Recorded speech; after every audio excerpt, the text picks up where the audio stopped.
중에 하나가 뭐냐면 먹는 것에 진심이다라는 겁니다.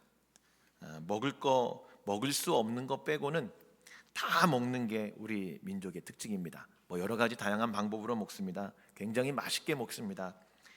요 근래 이제 K푸드다 이런 단어가 이렇게 생겨나가지고 전 세계적으로 인기를 얻고 있는데요.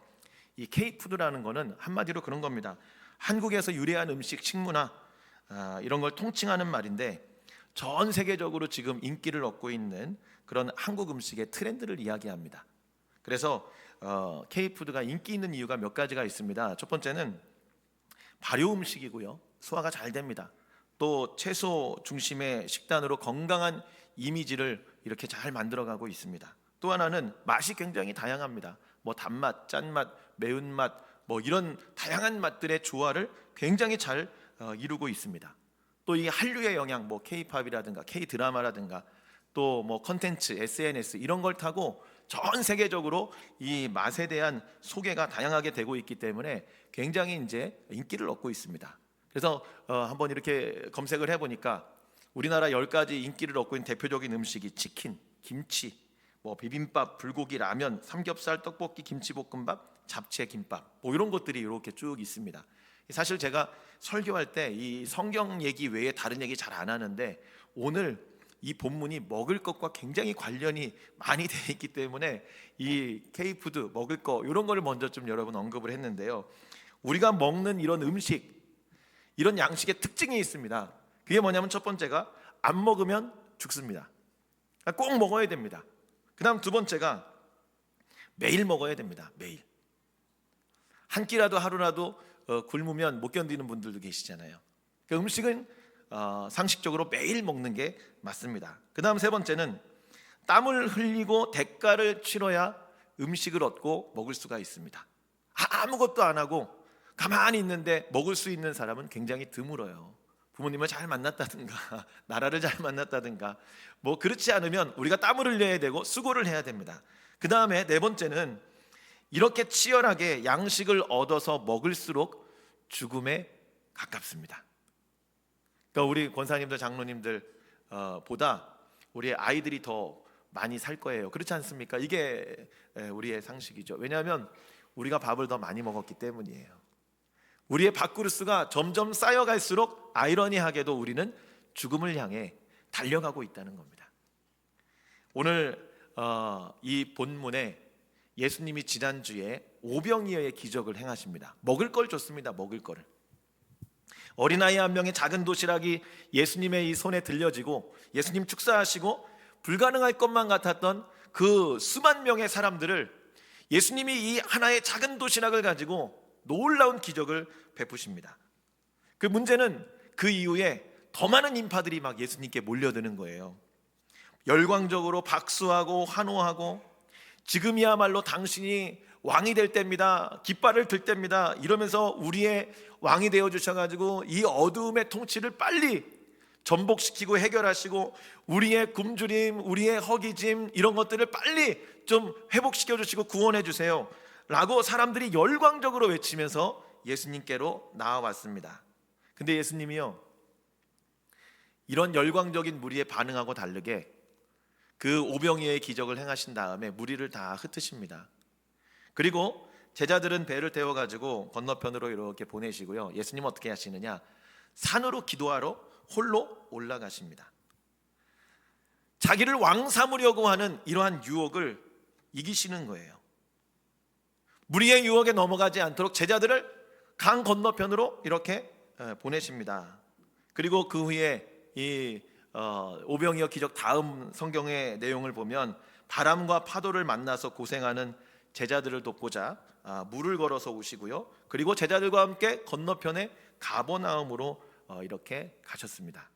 그리고 나서 이제 오늘 본문의 내용이 나오는 거예요. 한번 22절부터 24절까지 우리 본문의 말씀을 다시 한번 읽어보도록 하겠습니다. 시작. 이튿날 바다 건너편에 서 있던 무리가 배 한 척 외에 다른 배가 거기 없는 것과 또 어제 예수께서 제자들과 함께 그 배에 오르지 아니하시고 제자들만 가는 것을 보았더니 그러나 디베리아에서 배들이 주께서 축사하신 후 여럿이 떡 먹던 그곳에 가까이 왔더라. 무리가 거기에 예수도 안 계시고 제자들도 없음을 보고 곧 배들을 타고 예수를 찾으러 가버나움으로 가서. 아멘. 자, 이 내용이 이제 여러분 복잡하게 쭉 써 있는데 간단하게 설명드리면 그런 겁니다. 예수님은 기도하러 가시고 제자들은 배 태워서 건너편으로 이렇게 보내시고 무리들을 이제 떠나가셨잖아요. 무리들이 예수님을 찾기에 지금 혈안이 돼 있는 겁니다. 이유야 뭐 여러 가지 다양하겠죠. 예수님을 찾으려고 가보니까 예수님이 안 계신 거예요. 그래갖고 배를 나눠 타가지고 제자들이 건너가는 거를 봤거든요. 예수님은 거기 안 타셨습니다. 그래서 이들이 이제 예수님을 여기서 막 찾다가 안 보이시니까 이제 배를 타고 제자들이 있는 쪽으로 막 가서 예수님을 막 찾는 겁니다. 마치 예수님하고 무리들이 숨바꼭질을 하고 있는 것 같아요. 무리들은 제자들만 가버나움으로 가고요. 예수님은 떡을 먹여주셨던 그곳에 있을 거다 이렇게 생각을 했습니다. 근데 이튿날 배가 고프자 또 예수님을 찾기 시작하는 거예요. 떡을 얻고자 예수님을 찾아왔습니다. 근데 그곳에 예수님이 안 계시니까 배를 타고 이제 제자들이 간 곳 거기로 따라간 거예요. 그리고 예수님을 열심히 찾다가 예수님을 만났습니다. 그러니까 너무 반가워가지고요. 선생님 언제 여기 오셨습니까? 예수님 우리가 얼마나 당신을 찾았는데 여기 계셨어요? 그러면서 반갑게 인사를 했습니다. 그런데 예수님이 어제처럼 떡을 주실 걸로 기대했는데요. 예수님 반응이 그렇지 않은 거예요. 전과 같이 무리들을 반갑게 맞으며 너희들이 떡을 주라. 오병이의 기적을 행하시지 않으시는 겁니다. 26절 말씀에 이렇게 이야기를 하고 계십니다. 26절 읽어보겠습니다. 시작.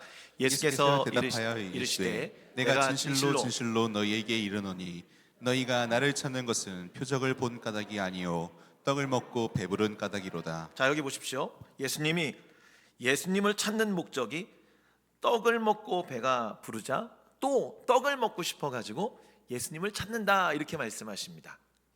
떡을 먹고 배부른 까닭이로다. 그것 때문에 예수님을 지금 찾고 있다 이렇게 이야기를 하시는 거예요. 여러분 베드로를 예수님이 부르실 때 이렇게 이야기를 하십니다. 베드로야 깊은 곳에 그물을 던져라 이렇게 얘기하십니다.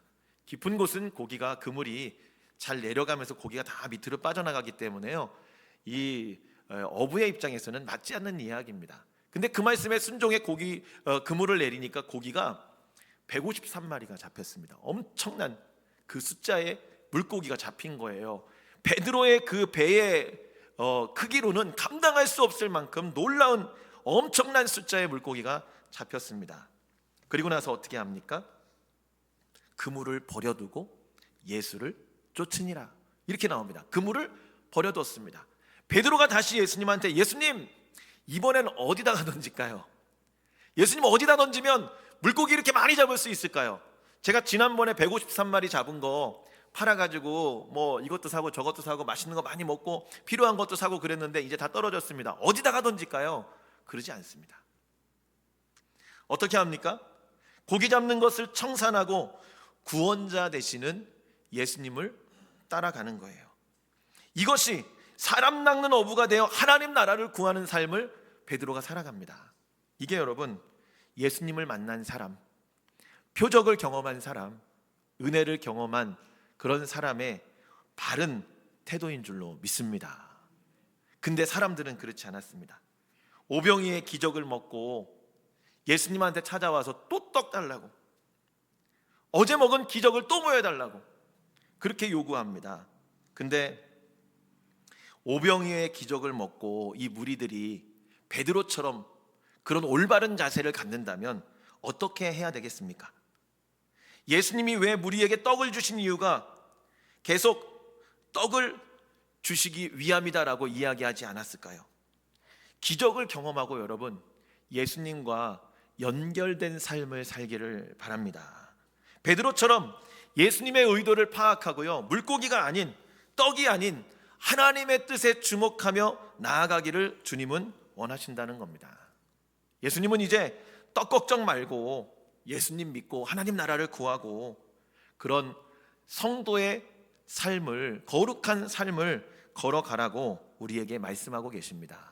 여러분 은혜를 경험하면은요, 그러면 기적을 경험했다면 어떤 변화가 나타나야 되느냐? 삶의 우선순위가 바뀌어야 될 줄로 믿습니다. 가치관이 바뀌는 거예요. 가치관이 중요하게 여겼던 게 더 이상 중요해지지가 않는 거예요. 이제는 우리의 삶의 가치가 더 고상하고 더 하나님의 뜻에, 하늘의 뜻에 있는 그러한 목표로, 그러한 가치로 바꾸어져야 된다는 말씀입니다. 한 목사님이 이제 대신방을 하시는데요, 한 집에 이렇게 갔더니 자기가 굉장히 좋아하는 그런 음식이 나오더라는 거예요. 근데 차려진 음식마다 다 자기가 좋아하는 음식인 겁니다. 그래가지고 좀 이상해서 물어봤대요. 왜냐하면 이 목사님이 절대로 신방이나 어디 가정을 이렇게 방문할 때 내가 좋아하는 음식이 뭐다라고 얘기하지 않았거든요. 사역자들한테도 그런 얘기를 하지 못하도록 철저하게 단속을 해놨는데, 아예 한 집에 갔더니 자기가 좋아하는 음식만 이렇게. 그랬더니 그래서 이제 물어봤답니다. 성도님 어떻게 이렇게 열심히 이렇게 맛있는 음식을 잘 차려 너무 감사한데 어떻게 이렇게 제가 좋아하는 음식만 이렇게 준비를 하셨어요? 그랬더니 이분이요, 조사를 한 거예요. 목사님이 다닌 신방 거기에 젓가락이 가장 많이 가는 음식이 무엇이었는지, 목사님이 젓가락이 어디로 가장 많이 갔는지 그거를 이렇게 파악하고 조사를 했다는 겁니다. 여러분 그렇게 오해하지 마십시오. 그렇게 하시라는 거 아닙니다, 여러분. 그런데 이 목사님이 그 얘기를 딱 듣고요, 자기의 목회를 돌아보는 거예요. 나는 과연 하나님의 젓가락이 향하는 곳, 하나님이 좋아하는 그런 음식, 이것에 맞추어진 목회를 했는가, 아니면 내가 하고 싶은 목회를 했는가? 여러분, 목사님들도 성향이 다 다양합니다. 기질이 다 달라요. 좋아하는 게 다 다릅니다. 그러니까 나는 이런 목회를 하고 싶고 이런 프로그램 하고 싶고 이렇게 예배드리고 싶은 자기 성향이 굉장히 강하다는 거죠. 그런데 이 목사님이 하나님이 원하시는 그곳, 하나님이 향하시는 그 젓가락, 그래서 이거를 젓가락 목회다 이렇게 표현하면서 하나님의 젓가락이 가는 곳을 유심히 살펴보고 그곳을 방향으로 정하고 목회의 방향을 잡아야 되겠다, 이런 간증을 하셨습니다. 여러분, 하나님이 좋아하는 것에 관심을 갖는 것, 하나님이 원하시는 곳에 우리의 시선을 두는 것, 이것이 여러분 믿음의 성장인 줄로 믿습니다. 기적을 경험한 사람들, 베드로처럼, 또 이 오병이어의 빈들에 있었던 수많은 사람들처럼 기적을 경험한 사람은 하나님이 젓가락이 향하는 곳에 우리의 시선도, 우리의 마음도, 생각도 향하는 것이 맞습니다. 여전히 떡을 구하는 건 높지 않은 수준이라는 거예요. 신앙이 정상적으로 성장하고 잘 자라가려면 하나님의 마음, 하나님의 뜻, 의도를 잘 파악하는 그런 저와 여러분이 되어야 될 줄로 믿습니다. 27절 말씀을 한번 읽어보도록 하겠습니다. 27절 말씀 같이 읽습니다. 시작. 썩을 양식을 위하여 일하지 말고 영생하도록 있는 양식을 위하여 하라. 이 양식은 인자가 너희에게 주리니 인자는 아버지 하나님께서 인치신 자니라. 아멘. 여기 보면 떡을 구하는 그 무리에게 예수님이 하시는 말씀이에요. 썩을 양식을 위해서 일하지 말고 영생하도록 있는 양식을 위해서 일하라, 이렇게 말씀하십니다. 오해하지 마십시오. 예수님이 일하지 말아라, 너네들 게으른 사람이 되라, 이렇게 말씀하시는 거 아닙니다. 그럼 뭐예요? 일하는 것의 목표와 방향을 정확하게 설정해라, 이런 말씀입니다. 얼마 전에 저희 아이들이 학기를 시작하고 가정통신문을 하나 이렇게 가지고 왔습니다. 거기에 보면 뭘 이렇게 쓰게 돼 있습니다. 거기에 뭐가 있냐면 장래의 희망, 이런 게 있어요. 내가 원하는 장래의 희망, 이렇게 쓰게 돼 있습니다. 그 다음 그 밑에 뭐라고 돼 있냐면 부모님이 원하는 장래의 희망, 이런 걸 이렇게 쓰게 돼 있습니다. 뭐 크게 아주 심각하게 아직은 아이들 뭐 그렇게까지 생각 안 해봤는데 적어오라고 하니까, 써오라고 하니까 일단 뭐라고 써야 되잖아요. 뭘 쓸까 이렇게 고민하는데요, 여러분, 제 마음에 그런 생각이 드는 거예요. 일이 편하고 돈 잘 버는 거, 목사의 마음인데도 아이들 이게 고민하지 않고 그냥 직업 이렇게 쓰려고 하는데 나도 모르게 일 편하고 돈 잘 버는 거. 얼마 전에 제 주변에 아주 친한 가까이 지내는 목사님이 책을 썼습니다. 제목이 뭐냐면 AI 시대 자녀 진로 어떻게 할까 하면서 이제 이 책을 가지고 저자니까 저자의 한번 강의를 한번 들어보자. 그래서 이제 모임에서 이분이 발제를 해서 자기 책으로 이렇게 강의를 했는데 제가 깨달아지는 것들이 있었습니다. 여기 보면 많은 아이들이 또 부모님이 아이들의 진로를 놓고 많은 고민을 한대요. 어떤 아이들은 진로를 결정하는 것을 두려워한답니다. 왜 두렵겠습니까? 확신이 안 서니까요. 왜 두렵겠습니까? 내가 이 일을 하면서 정말 만족할까? 내가 이 일을 하면서 정말 내가 재밌고 즐겁게 평생을 할 수 있을까? 이런 확신이 없기 때문에 두려운 겁니다. 그래서 우리가 진로를 결정할 때 성경적으로 성경이 이야기하고 있는 몇 가지 기준이 있다. 그러면서 이제 그 책에 딱 이렇게 소개를 하는데요. 첫 번째가 바로 정체성이라는 겁니다. 정체성. 나는 누구인가라는 거죠. 나는 누구인가. 진로를 결정할 때 이게 굉장히 중요하다는 거예요. 나는 누구인가. 이 선택이 나의 정체성을 훼손하지 않는가를 분명히 반드시 고려해야 된다는 겁니다. 아이의 정체성이 바로 서 있으면 나는 이 땅에 어떤 사람인가? 나는 이 가정에 어떤 일을 감당해야 되는가? 나는 앞으로 어떤 사람이 되어서 어떤 삶을 살아갈 것인가? 나는 누구인가에 대한 정체성이 먼저 바로 세워져야 된다는 겁니다. 이것이 나의 진로를 선택하는 중요한 첫 번째 기준이 되어야 된다는 거예요. 두 번째는 그럼 뭐냐? 소명입니다. 소명.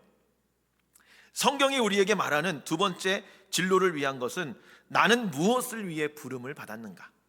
하나님이 나를 왜 부르셨는가? 이 자리에, 이 직업에, 이 진로에 왜 나를 여기에 세워놓으셨는가? 이게 굉장히 중요하다는 거예요. 나는 가정에서 어떻게 필요한 사람인가?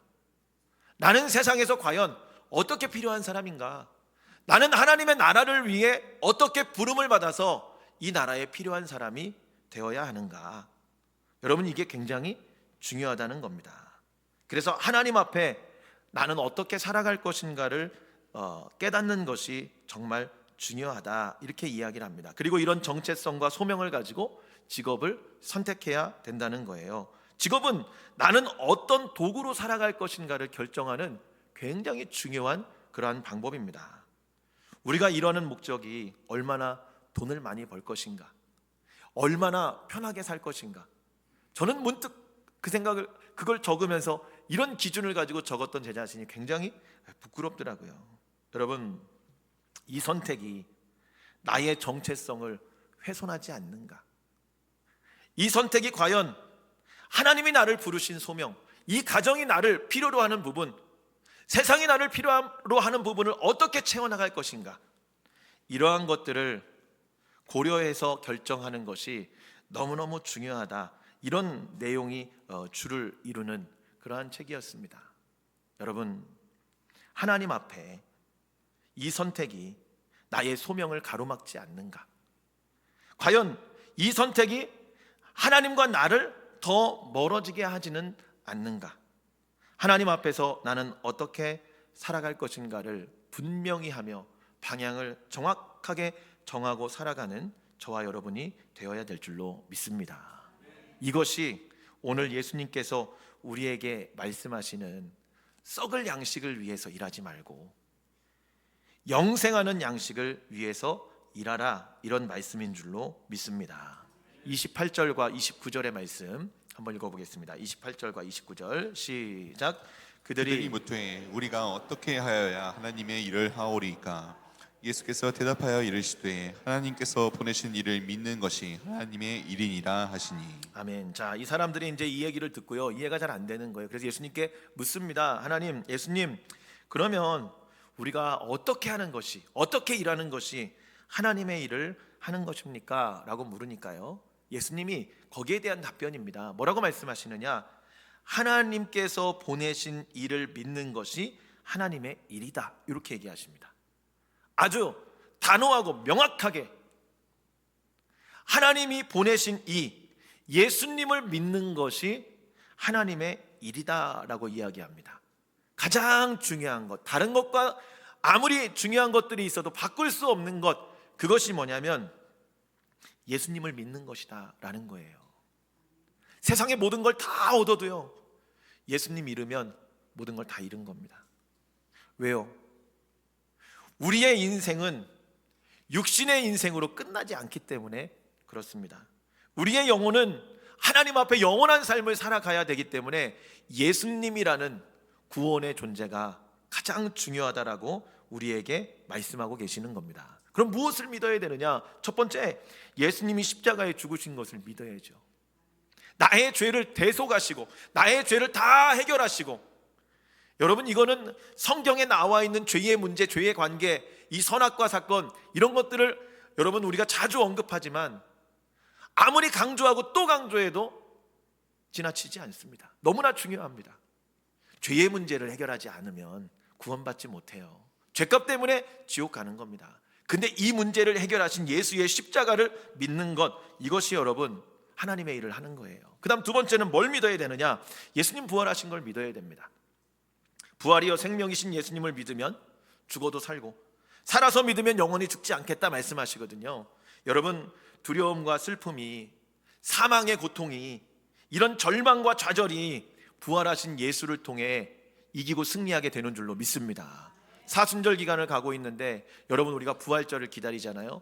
이 부활절이 왜 기다려집니까? 부활절이라고 여러분 부활하십니까? 눈 한번 떠보세요. 이렇게 부활하시게 여러분. 예? 우리가 뭐 이렇게 몸이 죽었다 다시 살아나는 건 아니잖아요. 그러나 이 의미가 너무너무 중요합니다. 사망을 이기신, 절망을 이기신 이 예수 그리스도의 능력으로 말미암아, 천열배 되시는 그분으로 말미암아 그 예수를 믿는 우리들도 하나님의 자녀가 되어서 사망과 절망과 좌절과 고통을 이길 수 있는 그런 하나님의 자녀가 되는 줄로 믿습니다. 이게 능력이에요. 그 부활은 여러분 능력입니다. 능력. 이런 부활의 능력이 함께하는 저와 여러분이 되기를 바랍니다. 그리고 마지막 세 번째는 예수님이 다시 오신다라는 것을 믿습니다. 재림하실 것을 믿는 거예요. 그럼 재림하시면 어떤 일이 벌어지냐? 쉽게 얘기하면 이런 겁니다. 예수님이 오시면, 재림하시면 심판하십니다. 심판은 여러분 잘했냐 잘못했냐예요. 잘했으면 상 주고 잘못했으면 벌 받는 겁니다. 하나님 앞에 섰을 때 아주 명확합니다. 다시 오시는 재림주 앞에 섰을 때 우리가 이 땅에서의 삶을 잘 살았으면 상 받는 거고, 그렇지 못하면 하나님 앞에 혼나는 거죠.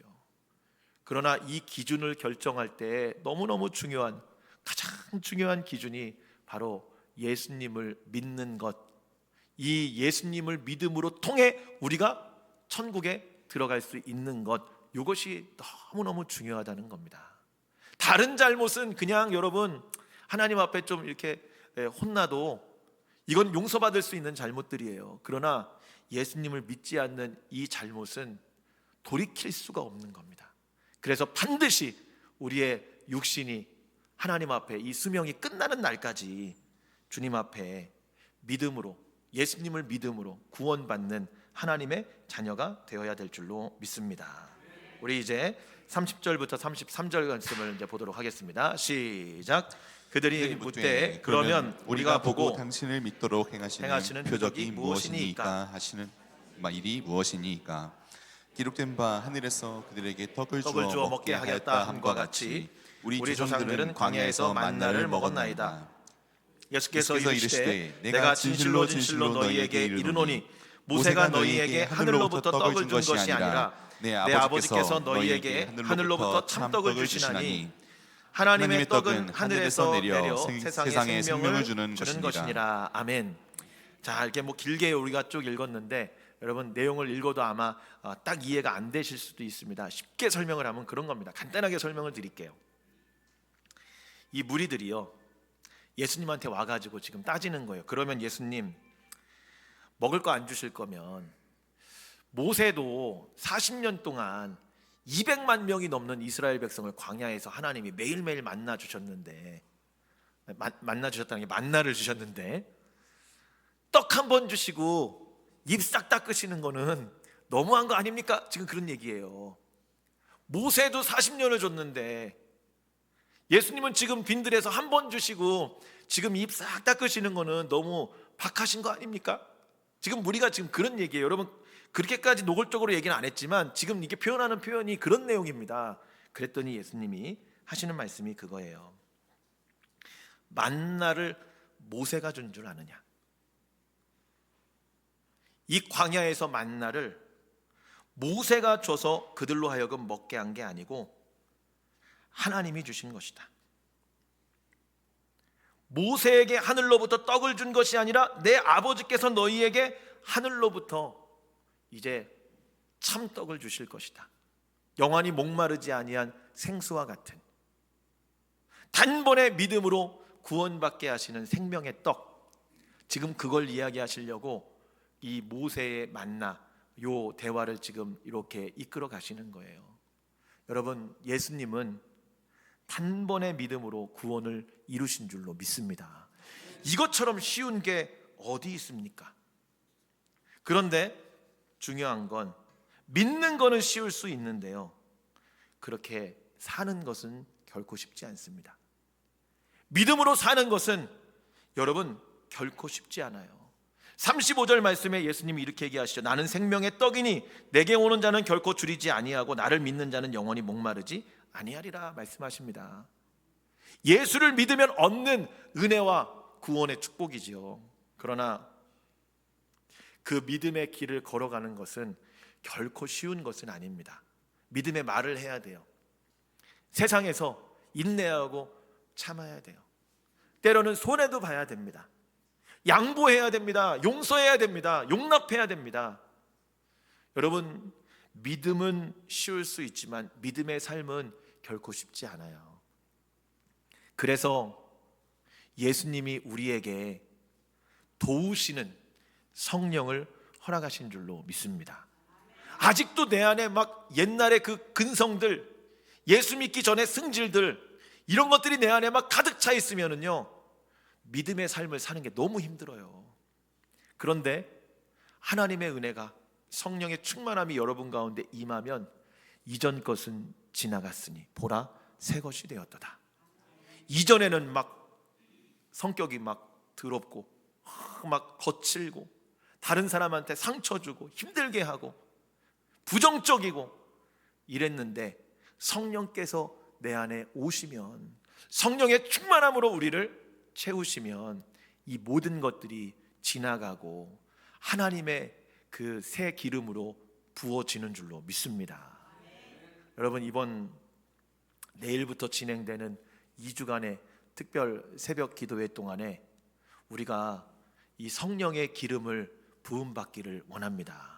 여러분, 다른 것도 다 좋아요. 우리 믿음의 사람들 뭐 이런 주제를 가지고 하는데 히브리서 11장을 기준으로 해가지고 거기에 소개되어 있는 믿음의 성도들의 한두 가지의 특징들만 딱딱 뽑아가지고 우리가 이 인물에게는 이런 믿음의 본을 받으면 되겠구나, 이 사람에게는 이런 교훈을 얻으면 되겠구나, 그런 것들을 하나하나 다 하루에 하나씩 붙잡아 살아가도록 우리가 말씀을 나눌 겁니다. 근데 중요한 건, 그것도 중요하지만 이 연속된 기도의 시간을 통해 하나님의 성령이 부어지면은요, 여러분, 그러면 끝난 거예요.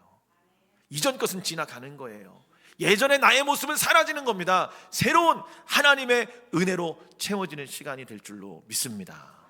그러니까 여러분, 열심히 나와서 기도하시고 나오지 못하시는 분들은 더 노력하셔야 돼요. 여기에 나올 수 있는 분들은 머리 안 감고 나와도 괜찮아요. 그냥 눈곱 이렇게 띄고 나오셔도 괜찮아요. 여기서 은혜를 받을 거니까. 근데 온라인으로 하시는 분들은 일찍 일어나셔가지고 목욕하시고요, 화장 이쁘게 싹 하시고 옷도 아주 경건하게 잠옷 입고 막 이러시면 안 됩니다. 왜 이렇게 말씀드리냐면 온라인은 아무래도 집중하기가 더 힘들어요. 그래서 더 노력하셔야 돼요.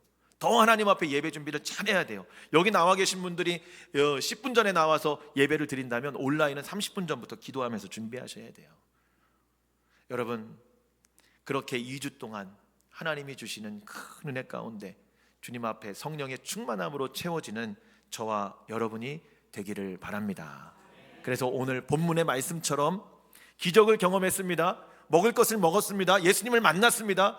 그리고 그 이후에는 변화된 삶, 믿음의 삶, 성숙한 삶, 예수님과 연결된 삶, 하나님의 의도를 파악하는 자로 살아가는 저와 여러분이 되기를 주의 이름으로 축복합니다. 기도하겠습니다.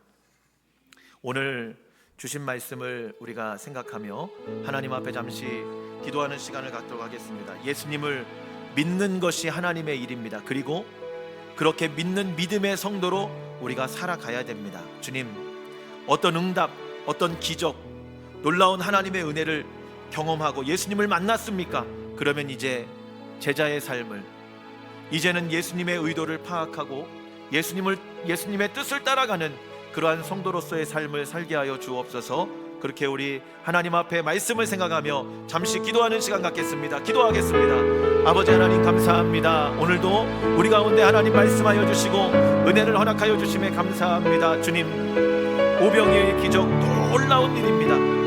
그러나 이 기적 안에 머물지 않게 하시고 예수님의 의도를 알고 하나님의 뜻을 분별하고 그 뜻대로 나아갈 수 있는 믿음의 성장을 이루어가는 우리 귀한 성도들이 되게 하여 주옵소서. 하나님, 이번 한 주간 이제 2주 동안의 특별 새벽 기도회를 하나님 앞에 열어갈 텐데 주님, 은혜와 성령을 부어 주옵소서. 이 시간을 통하여 하나님께서 성령으로 기름 부으사 이전 것은 지나가고 새 사람으로 성령으로 기름 부어주시는 그런 은혜의 시간이 될 수 있도록 주님 도와주시옵소서. 제가 기도하겠습니다. 하나님 감사합니다. 우리가 예수님을 만난 것은, 예수님을 믿는 것은 정말 무엇과도 바꿀 수 없는 엄청난 큰 은혜인 줄로 믿습니다. 어떠한 이유로 하나님 앞에 나와왔든지 간에, 어떠한 상황 속에 우리가 예수님을 만났든지 간에 그것은 중요하지 않습니다. 이제 만났으면 만난 자로, 기적을 경험했으면 경험한 자로 믿음의 성도의 삶으로 나아가는 우리들 되게 하여 주옵소서. 아버지, 우리의 힘으로 이런 변화된 삶을 살아가는 것이 너무 어렵습니다. 그래서 약속하신 성령, 우리를 도우시겠다고 보내시기로 약조하신 그 성령을 우리 가운데 부어주사 주님, 나의 이전 것들, 이전 습성들, 못된 것들은 다 지나가고 성령이 허락하시는 하나님의 좋은 성품으로 기름 부어 주옵소서. 앞으로 진행될 2주간의 이 기도회를 통하여서 하나님, 우리에게 성령의 충만함으로 채워주실 줄로 믿습니다. 예수님의 이름으로 기도드립니다. 아멘. 우리 말씀을 생각하며 찬송가 384장 함께 찬양하시겠습니다.